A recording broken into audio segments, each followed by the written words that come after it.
En ce moment les amis, le niveau de stress est bien intense, je vais pas vous mentir, et c'est principalement dû à des projets pro qui arrivent, et quelque part je me dis que je me suis mis tout seul dans cette situation.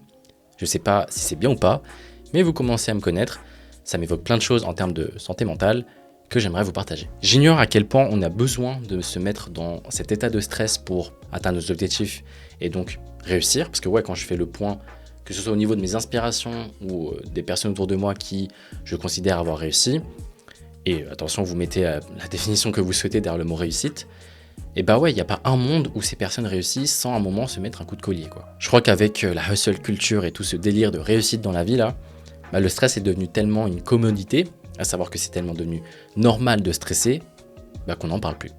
Et c'est exactement la raison pour laquelle on va en parler aujourd'hui.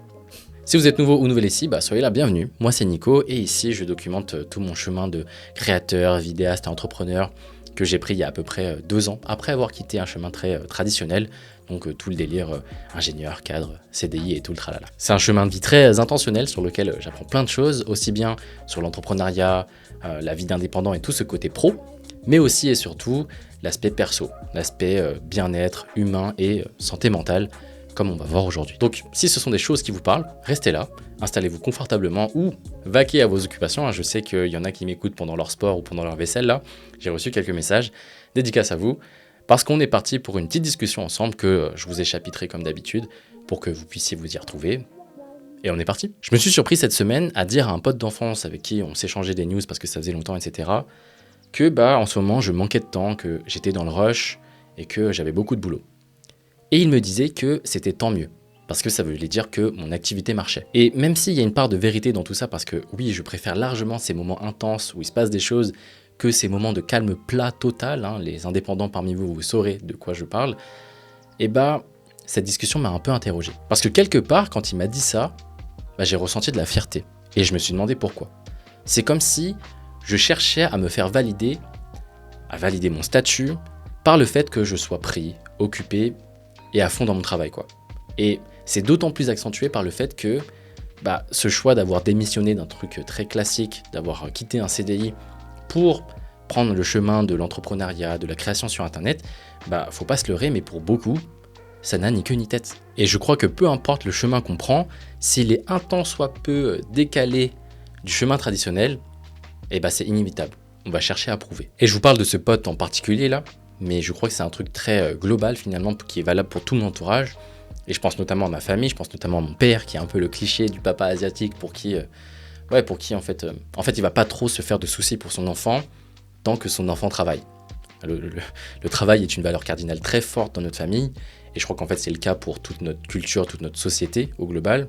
Et ouais, on peut vite faire le raccourci de occupé par le travail égale bien dans sa vie. Donc au même titre que pour mon pote d'enfance, je vais inconsciemment chercher à me faire valider par mon père et le rassurer en lui disant que le travail, il y a beaucoup de choses à faire, je suis occupé parce que c'est bien d'être occupé. Je vais donc ensuite en cadeau, en récompense, avoir ce fameux sentiment de fierté du padré parce que ça me rend fier de le rendre fier et voilà, tout le monde est content. Ce comportement-là, je l'observe aussi ailleurs, chez beaucoup de personnes. Parce qu'on est beaucoup en fait à parler de taf dès lors qu'on nous demande comment ça va. C'est limite si on a des phrases toutes faites comme au boulot en ce moment, il se passe pas mal de choses, donc ouais, ça va. Ouais, ça sort tout naturellement, c'est comme si c'était un réflexe. C'est dire à quel point on lie notre santé, notre bien-être, voire presque notre identité au travail. Et je me demande à quel point c'est une bonne chose. J'ai l'impression qu'on est devenu une sorte de société de prouveurs, comme si on devait constamment se faire valider par l'autre, et que notre moyen le plus direct et le plus facile, c'est de faire passer le message par le travail. On omet complètement le fait que ce travail nous épanouisse, qu'on se sente bien dans ce travail, que ce travail nous excite intellectuellement. Non, ce qui importe aujourd'hui, c'est d'être occupé. Et dans le monde du travail plus particulièrement, le fait d'être occupé se traduit généralement par le fait d'être payé. Quelque part, c'est aussi la raison pour laquelle on dénigre autant les personnes qui sont au chômage, les personnes qui se cherchent professionnellement, qui ne trouvent pas d'études qui leur conviennent, les personnes qui se reconvertissent professionnellement par exemple. Le monde dans lequel on vit va tellement vite que dès lors qu'on n'est plus dans cette roue du hamster, on se sent en marge. Tout ça parce qu'on n'est pas occupé à quelque chose. Être occupé devient plus important que tout. Et le stress, qui découle du fait d'être trop occupé, et bah c'est bien vu dans cette société. Alors, ça paraît rien, et peut-être que parmi vous, il y a des personnes qui se disent « Mais Nico, tu te prends la tête pour rien du tout », et c'est probablement vrai. Mais ouais, vous commencez à me connaître, j'overthink beaucoup de choses. Mais ouais, je trouve que c'est important d'en parler parce que, à force de vouloir prouver, on fait passer les mauvaises choses en priorité, je trouve. On met comme un masque de personnes occupées, parce que c'est bien de refléter l'illusion qu'on est désiré, aimé, et ouais, quelque part, on se donne de l'importance. Alors que peut-être il n'y a juste pas besoin. Et attention, je suis le premier à être un prouveur. Hein. J'ai quand même une chaîne YouTube en mon nom, donc en termes de je prouve, c'est pas mal. Et j'ai aucune honte à dire même que c'est mon ego qui m'a poussé à créer cette chaîne YouTube. Je pense qu'il y a du bon dans l'ego. Donc ouais, pas de culpabilité si vous vous reconnaissez dans tout ce que je décris là. C'est ok de vouloir prouver. C'est même ok, je pense, dans certains cas, d'être stressé, et on va en parler juste après. Mais il faut que ce soit pour les bonnes raisons.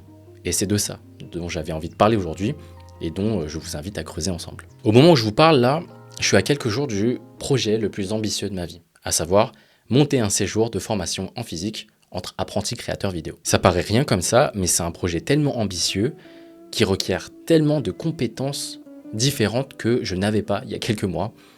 Et je parle là de communication, de vente, d'organisation, de logistique, ne serait-ce que pour organiser des repas, des nuitées. Au niveau de la formation, ça demande de la communication, ça demande de la pédagogie, ça demande des skills en prise de parole en public, bref. Vous avez l'idée, mais je crois qu'on n'a jamais vraiment l'idée tant qu'on ne le vit pas.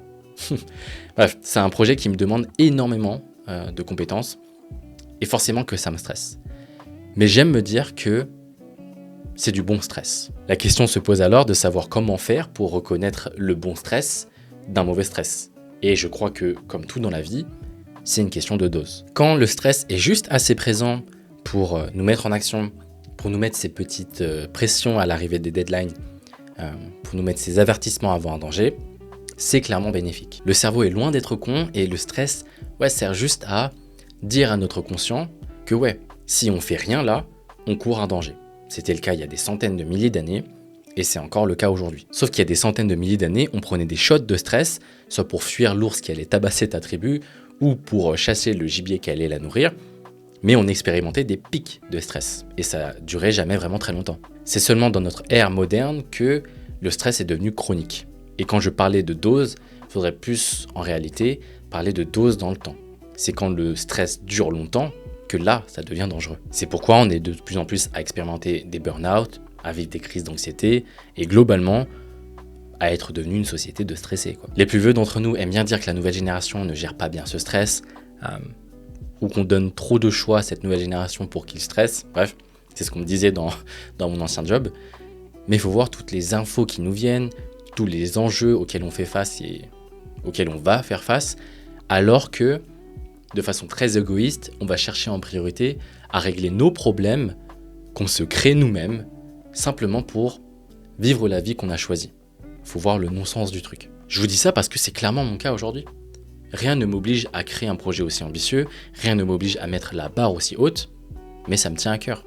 Et au fond de moi, je sais que c'est en me donnant à 1000%, en mettant mes tripes et mon cœur dans ce projet, qu'il va se passer de belles choses. Et à vrai dire, je vois pas dans quel monde je ne mets pas toute mon énergie dans ce projet, tellement il me passionne, tellement je crois en sa valeur, et tellement j'ai envie de régaler les personnes qui m'ont fait confiance et qui participeront là dans une semaine à la première édition.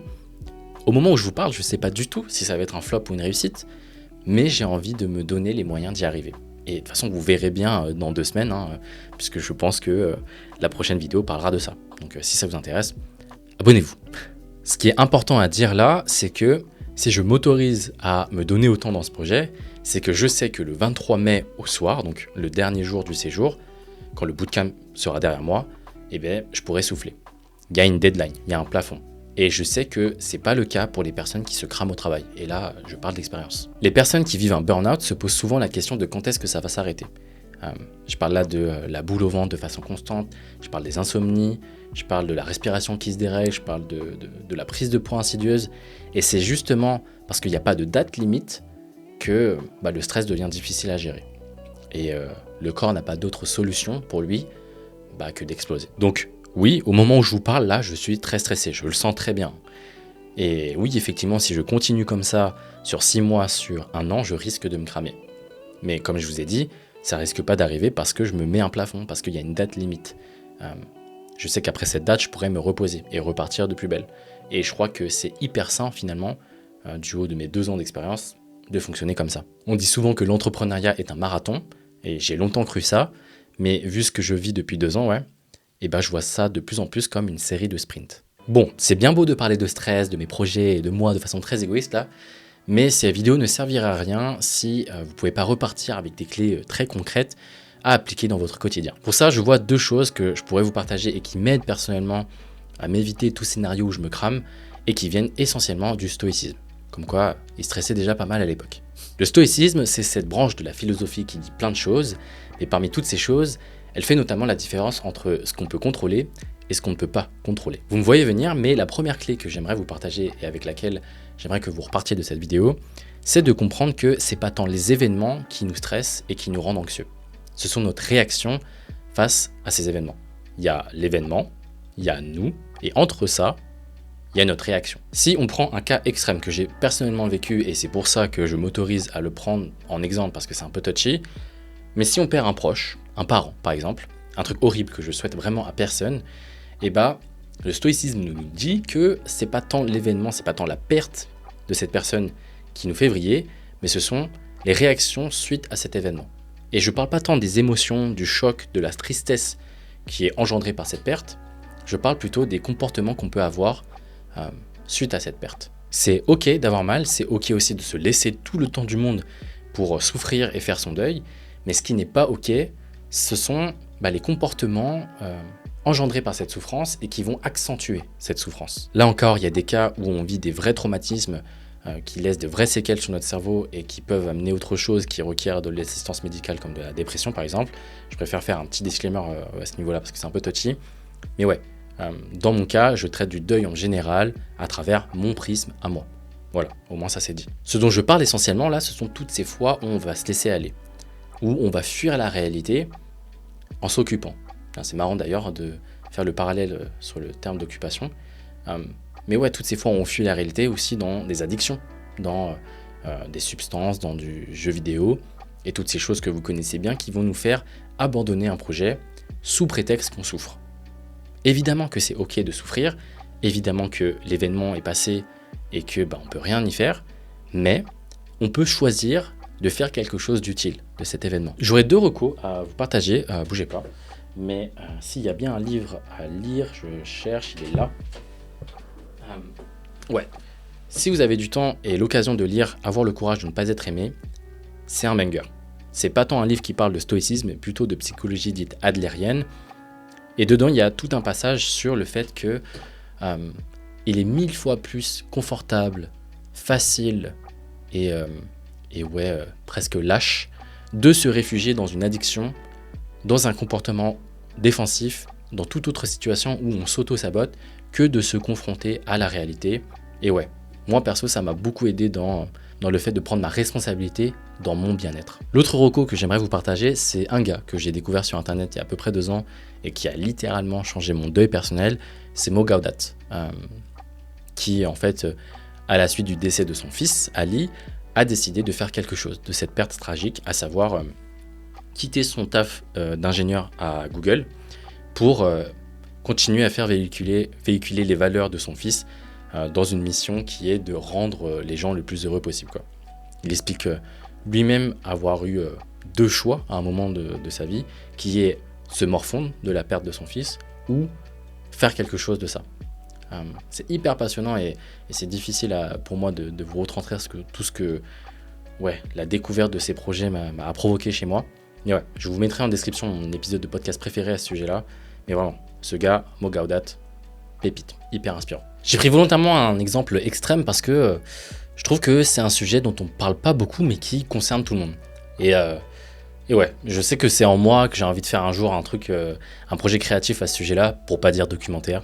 Bref, là je m'éloigne. Mais ouais, voyez ça comme une façon pour vous de faire des parallèles avec tous les tracas du quotidien, quoi. Parce que si je comprends bien quelque chose en vieillissant, c'est que il n'y a pas trop de hiérarchie de la douleur, quoi. Chacun a sa propre sensibilité, chacun vise les événements comme ils peuvent.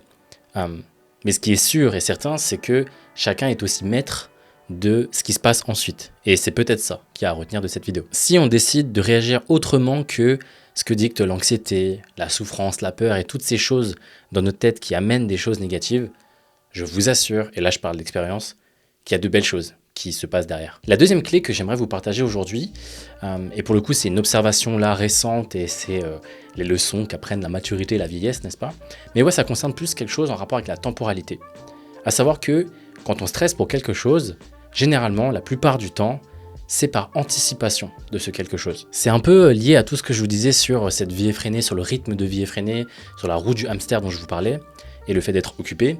Mais ouais, ça me fait penser au fait que dans cette vie effrénée, justement, on est vachement invité à se projeter, à nous visualiser les choses, à essayer de voir le mieux possible comment ça va se passer pour mieux anticiper. Je suis le premier à le dire. Plus on se prépare à quelque chose, meilleur on sera au moment venu. Et j'ai souvent cette image de l'athlète qui, pendant 4 ans, va préparer ses JO, alors que sa performance en elle-même, le jour J, elle dure que quelques secondes.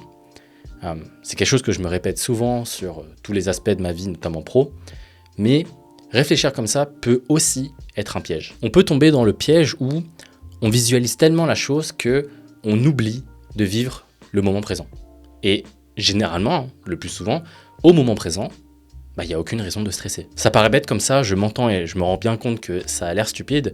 Et globalement, j'ai remarqué que tous les conseils, toutes les pratiques autour de la pleine conscience ont ce côté un peu bateau, un peu évident, presque stupide du coup comme je vous disais.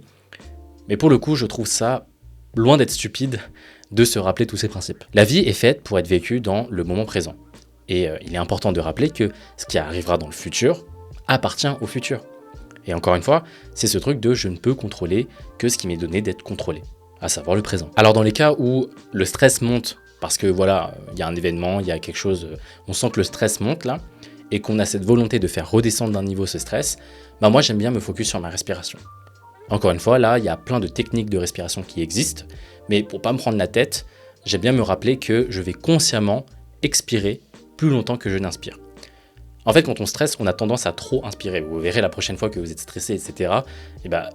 Prenez conscience de votre respiration et vous verrez que vous inspirez énormément. Encore une fois, c'est un exercice des plus basiques. C'est un conseil très bateau. Ça paraît presque trop simple pour être efficace. Mais pour l'avoir testé, force est de constater que ça marche plutôt bien sur moi. Vous testerez toutes les façons de faire et je serais curieux de savoir vos techniques pour vous calmer dans les commentaires. Je pense que ça peut aider plein de gens. Mais ce qu'il faut retenir, c'est que le danger dans ces cas-là, quand on sent que le stress monte, c'est de partir en vortex. C'est d'empiler tous nos soucis, alors que de base, ils n'ont peut-être pas de rapport entre eux, mais d'empiler tous ces soucis jusqu'à exploser. Alors que, en ajoutant du calme au moment où on sent que le stress monte, au moment où on sent qu'on perd pied, je trouve que c'est là qu'on prend le taureau par les cornes et qu'on reprend le contrôle. Donc pour résumer, face au stress, lâchez-vous la grappe par rapport à ce qui va se passer et contrôlez ce que vous pouvez contrôler au moment présent en pensant à bien respirer dans un premier temps. Maintenant que ça fait quelques mois, voire quelques années que je travaille sur ça, que j'essaie de m'améliorer par rapport à ce stress, je remarque que quand intérieurement ça se calme, généralement, c'est dans ces cas-là qu'à l'extérieur, en fait, la tempête passe. Je vous dis tout ça depuis tout à l'heure, là, je sais pas combien de temps ça fait qu'on se parle là, mais j'ai pas du tout envie que vous me voyiez comme un gourou, quoi. Parce que la vérité, c'est que je suis pas du tout un bon exemple. Il y a pas plus tard que ce midi, là, j'avais un repas de famille et j'avais envie de pleurer, sans aucune raison, parce que ouais, les émotions me gagnent, le stress me gagne, et des fois je mélange tout, et mon crâne, il a envie d'exploser. Donc ouais, je suis pas du tout un exemple, mais je crois que j'aurais aimé dire tout ça au Nico d'il y a quelques années. Alors, si ça peut planter une graine dans votre tête, et surtout que ça puisse ressurgir et vous servir à un moment précis de votre vie, alors j'aurais tout gagné, et je serais le plus heureux. Merci d'avoir regardé cette vidéo. Je vous dis, il y a plein de choses qui se passent dans ma tête en ce moment, plein de réflexions qui courent. Je suis content de pouvoir vous les partager de cette manière. Donc, merci de m'avoir écouté. Comme d'habitude, si ça vous a plu, si ça vous a parlé, si ça vous a touché, je suis toujours curieux de savoir comment vous cheminez à votre niveau et quel rapport vous avez avec le stress. Et pour celles et ceux qui découvrent mon travail à travers ce monologue, je vous laisse ici ma dernière vidéo. Si vous avez le temps, si vous avez l'envie de la regarder, régalez-vous. En attendant, je vous donne rendez-vous à la prochaine vidéo. Prenez bien soin de vous, prenez bien soin de votre stress. C'était Nico. Ciao.